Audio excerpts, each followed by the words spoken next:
కవితా పొద్దుకు, సభాసదులకు, అధ్యక్షులకు, అతిథులకు అందరికీ నమస్కారం.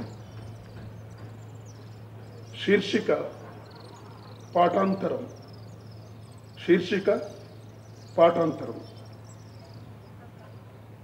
చాలా కవితలు ఉన్నాయి, కానీ ఈ కవితను ఎంచుకోవడానికి అధ్యక్షులు వారు అన్నట్టు సందర్భం కారణం, సన్నివేశం కారణం. పాఠాంతరం. మధురాతి మధురమే కాదు, జ్ఞాపకాలు ప్రశస్తమైన చరిత్ర కూడా. మధురాతి మధురమే కాదు, జ్ఞాపకాలు ప్రశస్తమైన చరిత్ర కూడా. తరగతి గది అంటే పిల్లల అల్లరి, కుంటె పనులే కాదు, బోధనకు నూతన మూల్యాంకనం కూడా. మధురాతి మధురమే కాదు, జ్ఞాపకాలు ప్రశస్తమైన చరిత్ర కూడా. తరగతి గది అంటే పిల్లల అల్లరి, కొంచె పనులే కాదు, బోధనకు నూతన మూల్యాంకనం కూడా. పొలంతో రైతుకుండే స్మృతుల్లాంటివే స్కూలుతో ఉపాధ్యాయుడికుండే జ్ఞాపకాలు. తోటతో వనమాలికుండే సంబంధం వంటిదే పాఠశాలతో పంతులుకుండే యాది. కాలువలతో నదికి సమకూరే యశస్సే ఛాత్రులతో ఆచార్యుడి నైసర్గికం. చెట్టుతో విత్తనానికుండే బాంధవ్యమే గురువుతో విద్యార్థికుండే రిలేషన్. మధురాతి మధురమే కాదు, జ్ఞాపకాలు ప్రశస్తమైన చరిత్ర కూడా. తరగతి గది అంటే పిల్లల అల్లరి, కొంచె పనులే కాదు, బోధనకు నూతన మూల్యాంకనం కూడా. గుడి పక్క నుంచి శ్లోకంలా వచ్చేది గోదాశ్రీ.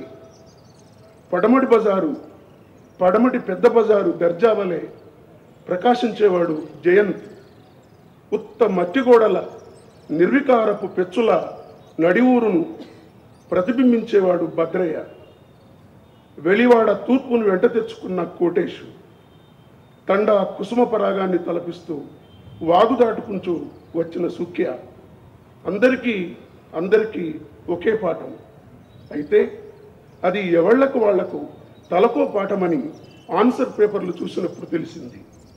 అందరికీ ఒకే పాఠం అయితే అది ఎవళ్లకు వాళ్లకు తలకో పాఠమని ఆన్సర్ పేపర్లు చూసినప్పుడు తెలిసింది.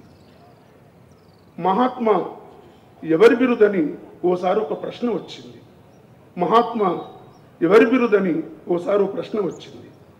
గాంధీజీ అని గోదాశ్రీ, జయంత్ రాశారు. పూలే అని భద్రయ్య, కోటేశు, సుఖ్య రాశారు. దేశానికి ఎవరు ముఖ్యమంటూ పాశుపతం లాంటి ప్రశ్న ఓ పర్యాయం వచ్చింది. ద్విజులని గోదా, జయంతు, బహుజనులని మిగతా ముగ్గురు సాదృశ్యం చెప్పారు. మొదటి జవాబుకు పాఠం ఆధారము, రెండవ జవాబుకు పాఠాంతరం ఆధారము. మొదటి జవాబుకు పాఠం ఆధారము, రెండవ జవాబుకు పాఠాంతరం ఆధారము. నేను రెండు జవాబులకు మార్కులు ఇచ్చాను. జవాబులు రెండు ఎట్లా ఉంటాయని గోదా, జయంత్ గుసగుసలాడుకున్నారు. మరుసటి రోజు ఎలైట్ గ్రూప్తో పట్వారి వచ్చాడు. జాతిపిత పైన, బ్రాహ్మల మీద మీకు కోపమా అన్నారు. లేదు, జ్యోతిబా పూలే క్రాంతిపథంపై బహుజనుల శరీర కష్టం పట్ల కూడా నాకు అమిత గౌరవం అన్నాను. మీదేదో కొత్త పాఠం అనుకుంటూ సెక్రటరీ కంప్లైంట్ చేశాడు. ఉద్యోగ ప్రదాత, స్కూల్ పట్టాదారు సెక్రటరీ 3-4 రోజులు ఆగి ఛాంబర్కు పిలిచాడు.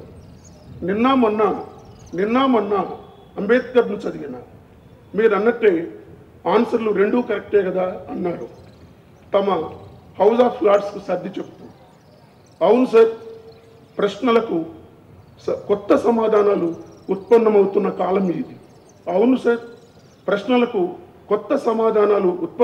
కాలం ఇది. ఉత్పత్తి శక్తులు బడికొస్తున్న యుగం ఇది.